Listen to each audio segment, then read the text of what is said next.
Hello, I'm Melissa from Simply Vintage, and today I'm going to show you how to make an Easter wreath. So we're going to take our 10-inch wreath ring, and we're also going to grab lots of beautiful ribbons.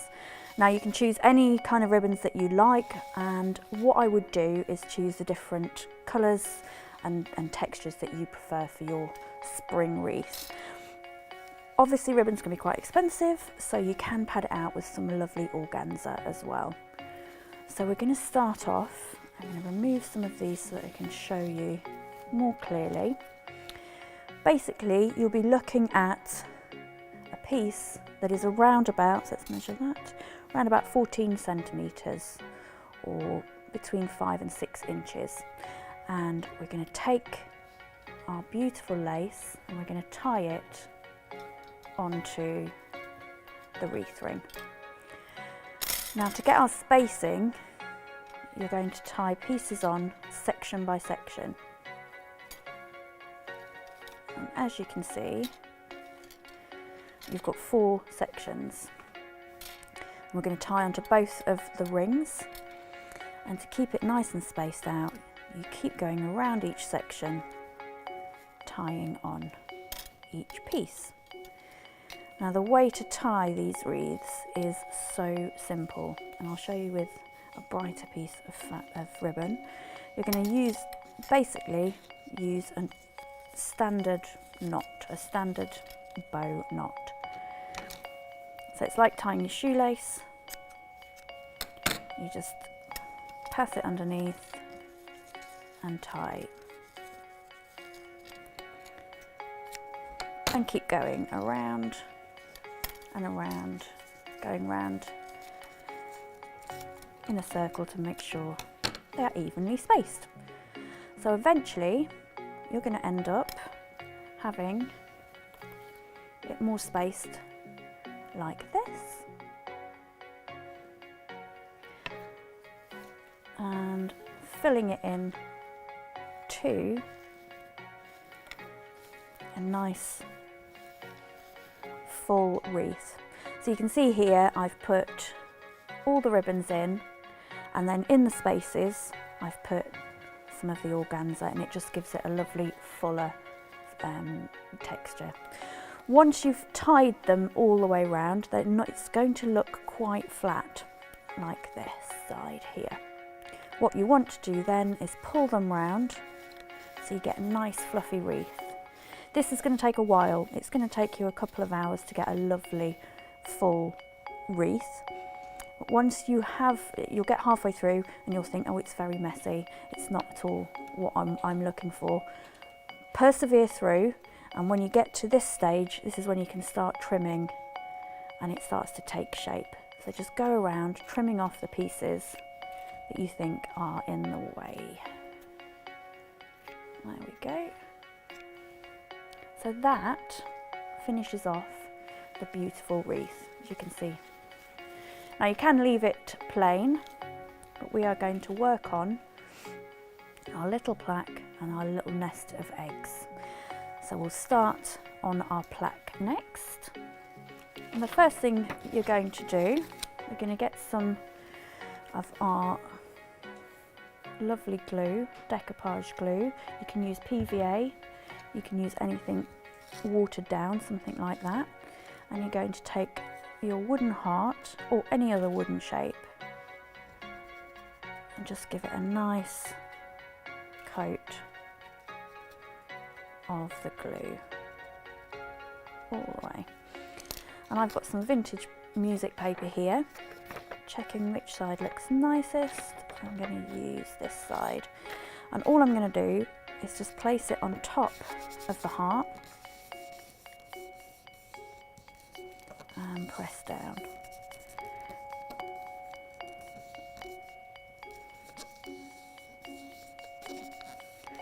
Okay, we'll give that a few moments just to dry off, and while we're doing that, we will start on our second heart. Now we've got another little wooden heart, and for that one I'm going to pop some gesso onto it. and it can be nice and messy.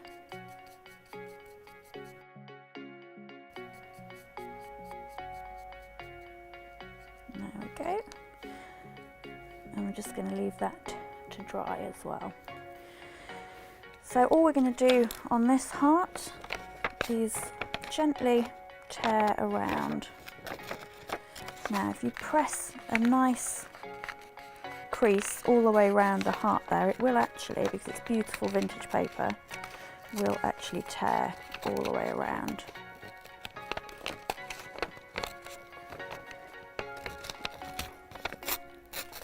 There we go. And it doesn't matter if it's not completely covering all of it, because again we're going to put some gesso over that one. So here's one that is already dry. So we are going to put a little bit of gesso onto this part of the heart. You can also use chalk paints or anything just to take away the plainness of the paper.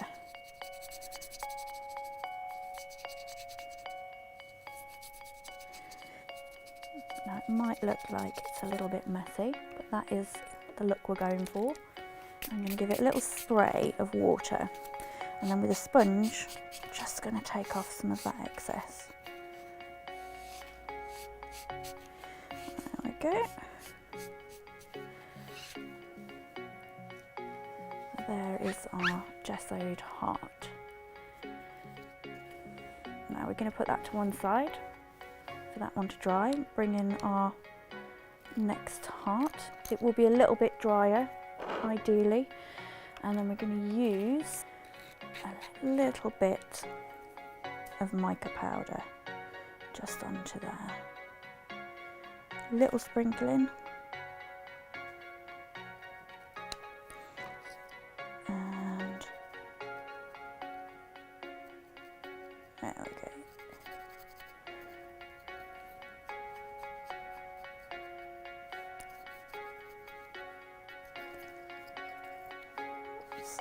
Okay.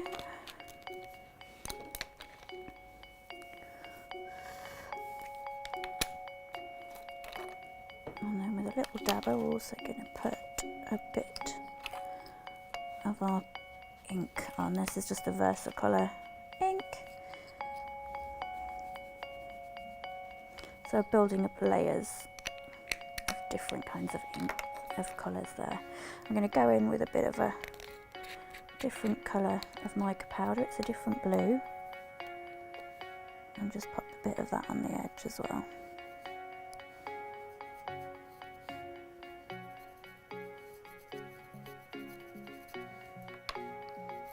There we go. So put that to one side. So we're going to go back to the music paper we used earlier, because I don't like throwing anything away. So for our little stamp, just going to pop that onto our piece.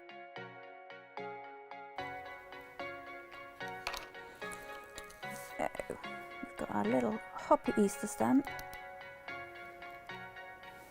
Okay, into our lovely vintage paper. And all we're going to do is just gently tear around the sentiment.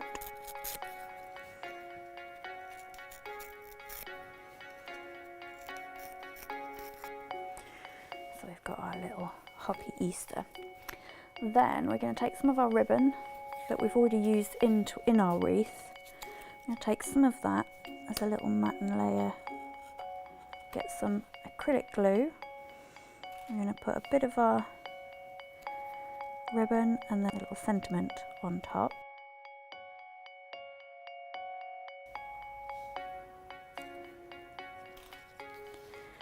There we go. So there's our little Hoppy Easter. So we'll bring back in our lovely heart. And we're going to start off just again by distressing the edges. And we're going to use, this is a seafoam colour.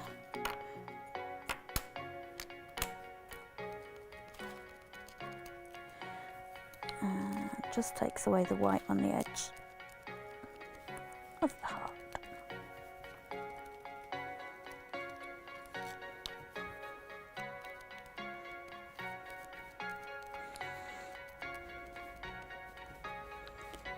we go. And again, we're going to go in with a little bit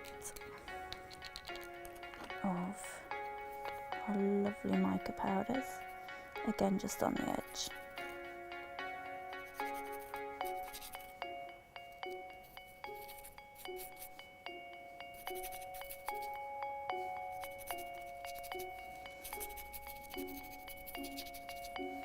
There we go.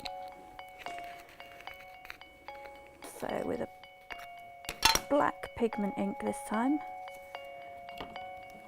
I'm going to take another lovely Easter stamp, and this is a little duckling, which I'm a little bit in love with. So I'll just ink him up.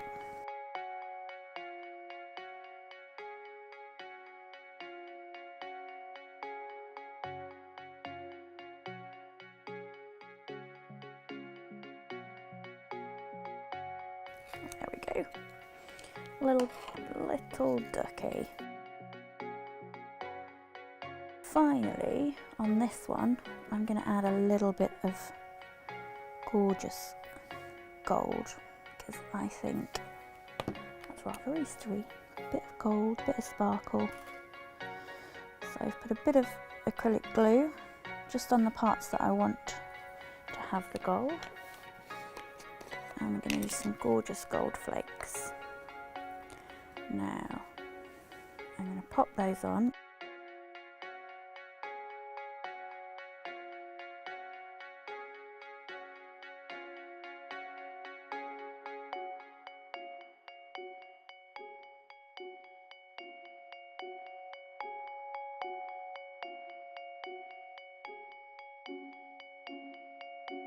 So, we're going to leave that to dry while we move on to our lovely eggs. So we're going to take our paper, and what we need to do on this, I'm just going to take some tiny pieces,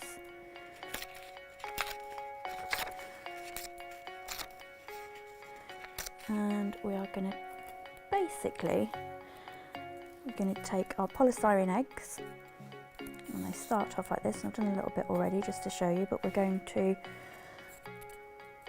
use half music and half our actual book pages, just because it gives you a lovely texture. All we're doing is using the decoupage glue again, and just positioning a few at a time. Position them where you want, put the glue on, and it actually soaks in, so that after a few moments they start to become more malleable, and you can get them positioned easier. So you want to keep doing that for the whole egg. It will take a few minutes. At a time, so they'll stick off for a little while.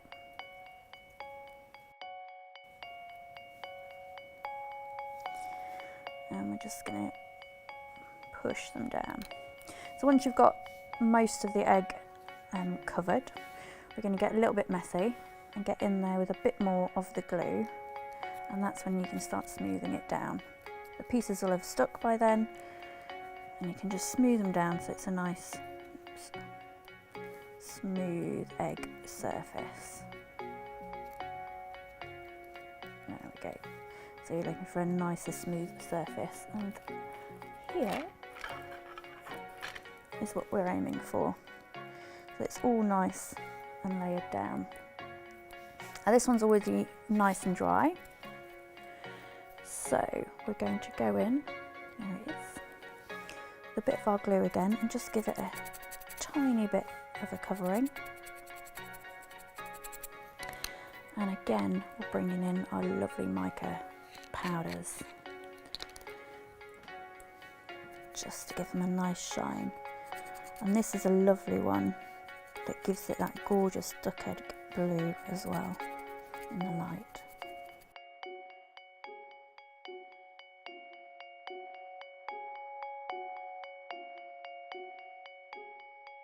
So once you're happy with the texture, you're going to move on to the next section and keep going all the way around. So I'm just going to do half of this one.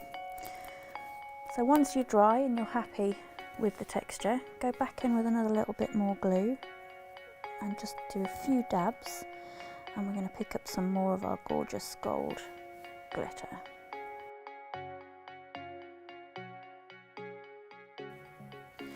So we'll just leave that to dry, and finally we're going to move on to our nest, and we've got some beautiful fibres, and these are some merino wool tops that you'd use for felting, but they make beautiful bird's nests. So I'm going to take two colours on this one and just mix them up. So all you're going to do is mix up the fibres, pulling them apart, back together again, and that just blends them together.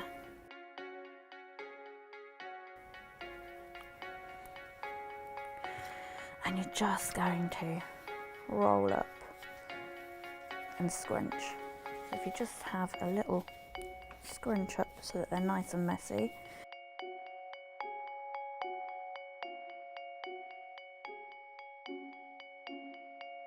And actually, if you're using a mat and it's still got some of your mica powders on, don't worry. Use that to wipe it all up, and it takes it into the actual wool. And we're going to go in with a bit of our glue and just pop little bits in. It's about getting messy because we want it to be a nice messy bird's nest and not too neat. There we go. And finally, we're going to bring our little heart back and take off some of the gold. And the excess gold is going to go into your bird's nest, so we don't waste anything. It all goes in. So once you're happy, just bring it around, and because it's lovely wool, it's felting wool, if you give it a little squish. Okay. And there is your little nest for your egg. So all that's left to do, once we have our little Hoppy Easter, is pop a bit of glue on the back, add him to there, and take off a bit of that.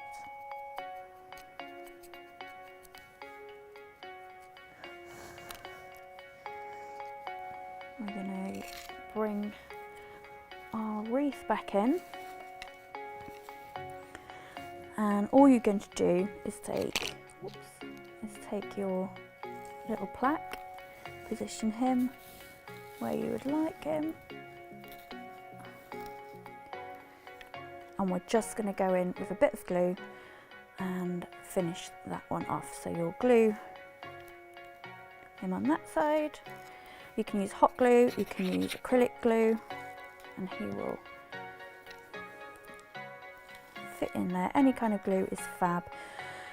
And there we have our Easter wreath.